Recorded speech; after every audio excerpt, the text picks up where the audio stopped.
Plug. Oh! Oh my god! Oh! Oh my god! Plug. No! Get the camera!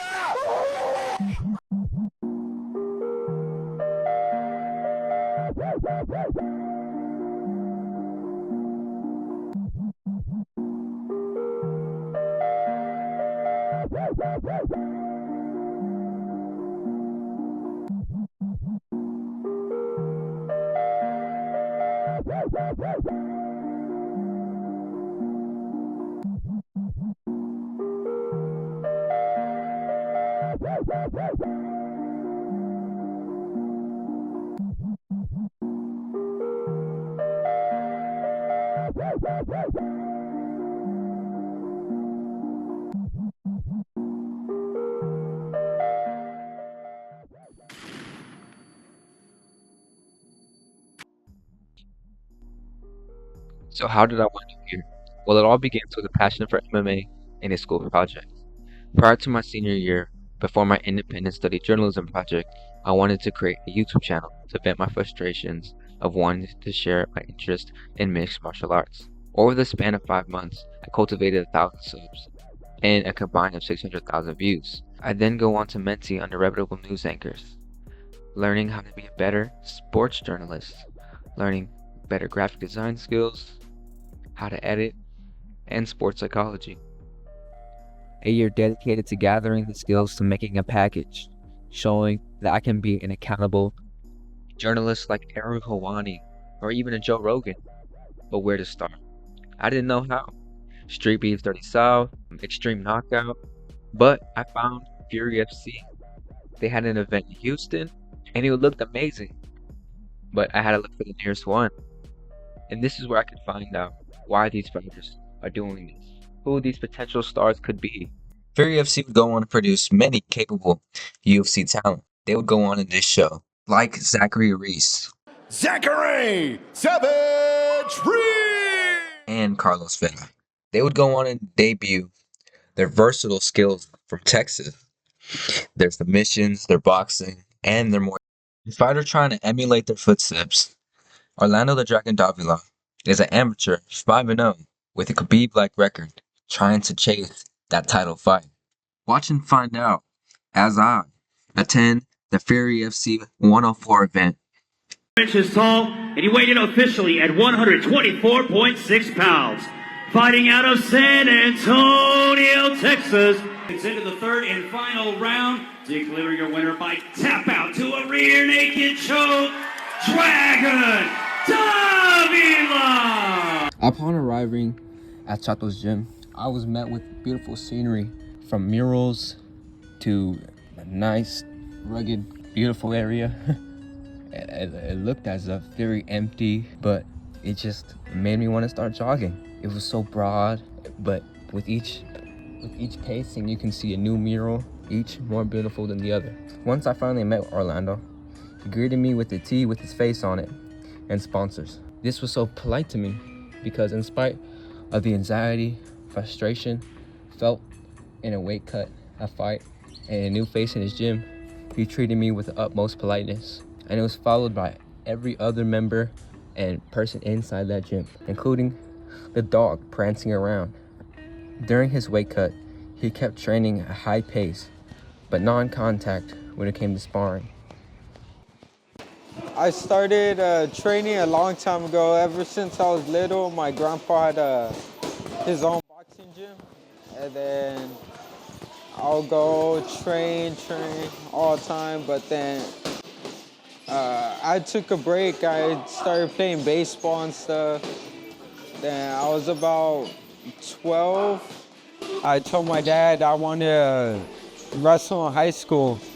And he said, well, let's go find a gym. Like, he didn't want me going in with no experience. So the first day of practice, I did it, fell in love with it. I've been in the gym ever since I quit all the sports. I was just in the gym every day. Now I'm in the gym from 8 in the morning to 8 at night. In the morning, I train, well, all the pros, the staff of the gym. And then I'll take a break, get something to eat, go back to the gym. I coach the little kids. I coach 3 to 5 year olds. I teach them jiu-jitsu. And then, I coach kids Muay Thai also. And then at 6 is when I do my training after. Yeah, definitely, like, this is what I want to do, so I'm going to do it the best I can. Like, I'm in the gym every day. Like,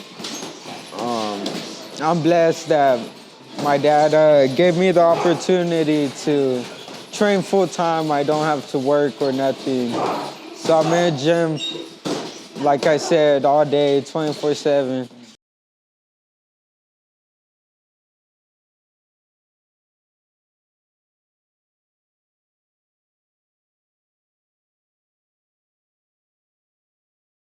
Everyone's watching to see what you do. Everyone's looking at you. While heading there with my bro, I had discovered that through constant texting and constant reaching out that I had received cage side and backstage access through a wristband from that I'll be able to get through will call from the VP. It made me so ecstatic, and I was so blessed with this opportunity.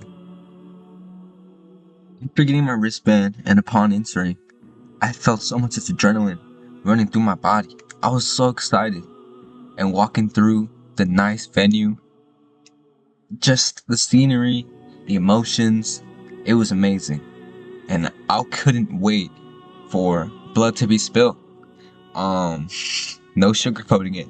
I just wanted to see some great finishes, some highlights, and again, Orlando Davila win. Just playing. But from here, I'll look for Orlando Davila and backstage. Now on ground floor, I'm able to witness fighters train, prepare, wrap their hands, and get ready. These were amateur fighters, but they showed elite technique and they showed immense talent despite their young ages. Able to go up close in person, I was able to witness these stars go at it, get violent, and it was so immersive to be right there in the action, with the camera zooming in, and it was just so amazing because you can hear everything, you can see everything, and yeah, the perspective was one like no other.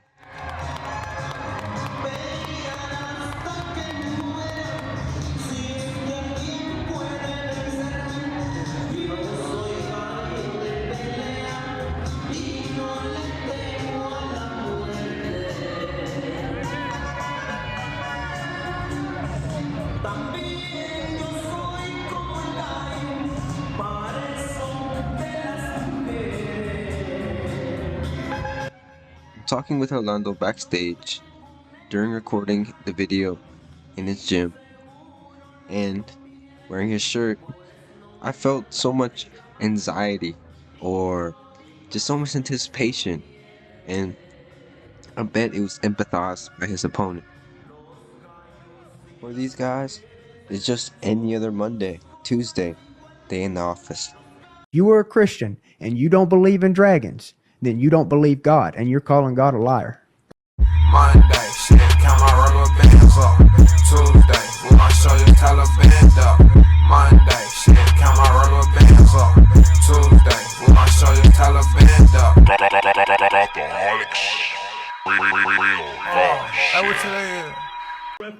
It was now time for the amateur flyweight fight, Alan Gonzalez versus Orlando Davila.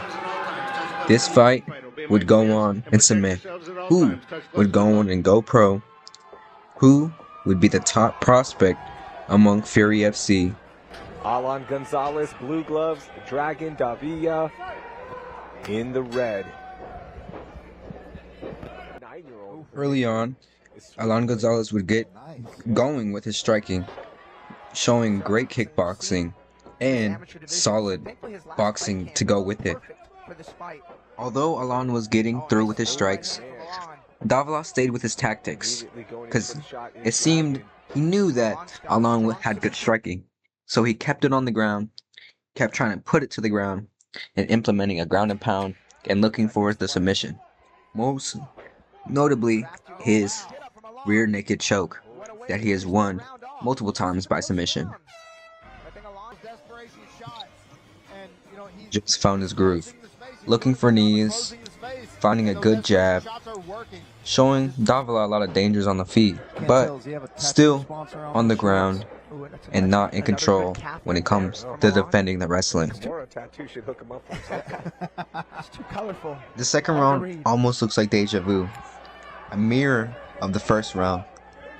Alan looking comparable on the feet, but just being taken down and being controlled. But not losing as much energy as on the bottom, looking for hits instead of exploding looking for takedowns. Although Davila still looks to be in control, doing the most damage, it is an up kick that busts his nose wide open for Alan to take advantage of and climb right back up to his feet.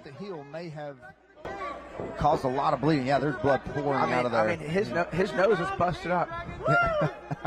Alan likes to have phony fight. Alan capitalizes on his unfortunate situation and uses that stinging nose to utilize a feint, stick to the body, and mix it up, showing that a lot of reactions out of Davila that negatively impact his performance. Man, he finished the first and second round the same.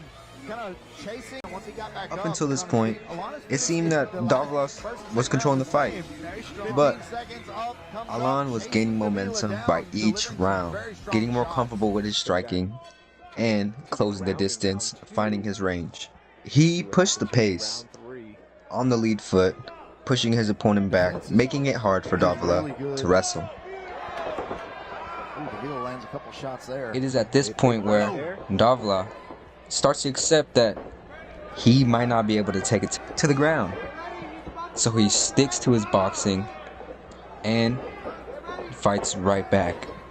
But his 1-2s become a little too repetitive, and Alan finds the range and just shows tons of volume and blitzes and pays with a knee in the clinch. Due to Davila's explosive takedowns and strikes, he's able to get Alan on the ground and look for some strikes. But those up kicks for Alan keep showing a lot of damage, and you can see the frustration through Davila's ground strike. In the fourth, Davila is only looking stronger than ever, still pushing the pace, still trying to implement his game plan, but Alan looks like the more energized fighter, still looking to hurt Davila, still on the front foot, but taken down.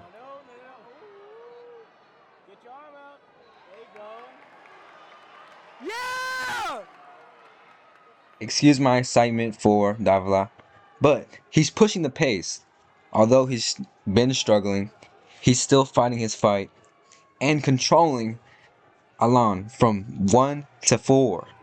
I'm super excited for him. I'm super happy for him. And I want him to sink in that rear naked choke that he is most renowned for.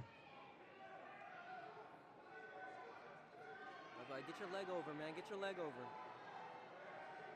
For Davila, it almost seems effortless that he's able to get to positions against the fence in control so often.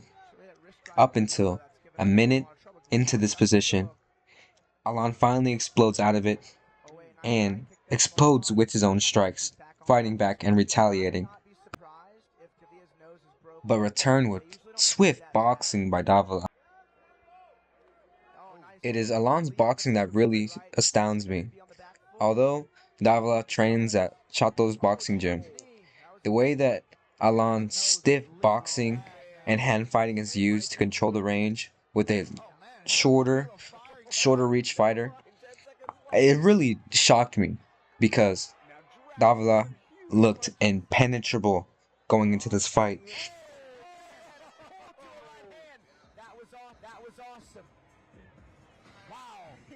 The fifth and final round. Finally, it all rests on this. Davila seemed to be in control despite having his nose busted up in the second round. But, again, seeing this, Alon was looking for the kill. Hyped up and bitter. He's looking to take it to Davila. For this card, I would need my entire SD card. I would film the entire round. This round would be so beautiful, filled with highlights, and showing the true champion Guerrero spirit in both of these fighters. Despite not being Brazilian, you can just see that these guys just laid it out with all their heart. You could tell, man, they sacrificed so much to be here, and they were not going to let one another take it from them.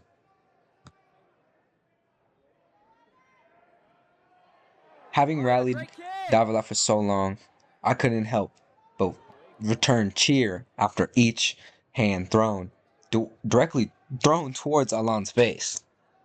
I wanted him to win, and it was a great fight. But Alon kept returning fire, kept looking to pin Davila against the fade, against the fence, and hand fight, and keep bullying him. Yet, it still wouldn't be enough to acclimate enough damage to finish Davila. He would return with a knee that kept him tentative for a while, but that jab turned his head around. Although rooting for my boy, who I've been riding the road with for so long, I still couldn't be but shocked with how good Alon was. For only being 17, he was so poised, showed so much veteran skill. It made me just so excited. Looks as fresh as he did coming out in the first round. Like, yeah, the Cutman did a good job on the nose of Davila going into this young man backed up not all the quite showboating, all the emotion he had going into the fight. The cut for that quarter. Gotta be proud for him. Oh, he put it on. He really put it on Davila. But back to the game plan for Davila and getting that takedown. And chasing a finish. Davila is desperate for a takedown in any way for an advantage in this fight. Looking for strikes in the sprawl and not giving up on himself. He kept showing relentless effort, and I was so proud of him. Despite ultimately that devastating strike and this amazing performance from Alon. Oh my God. Just watching. Man, this kid has to be on the main card. Alex, he's ready to go pro. We'll see. I know for a fact our coach is pissed right now at Alon for not getting the finish and screaming at him. But ultimately, they know Davila's game, showing that he's a true flyweight contender, showing his passion, his heart, that could have won him the fight. 47, Davila. Judge Joe Calvi scores the fight 48-47, Gonzalez. Judge Wilfredo Esperon scores the fight 48-47, declaring a winner by split decision in new Fury Amateur Series flyweight champion, Alon Gonzalez. Like that. Damn. I was devastated. I felt solely responsible prior to this fight.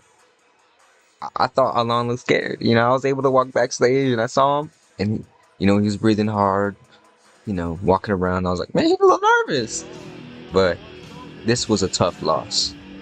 And I felt awful capturing just videos of the tough loss. But, this is the reality of the sport. There's gonna be tough losses. There's gonna be devastation, but definitely some things to go home and learn and digest and improve upon.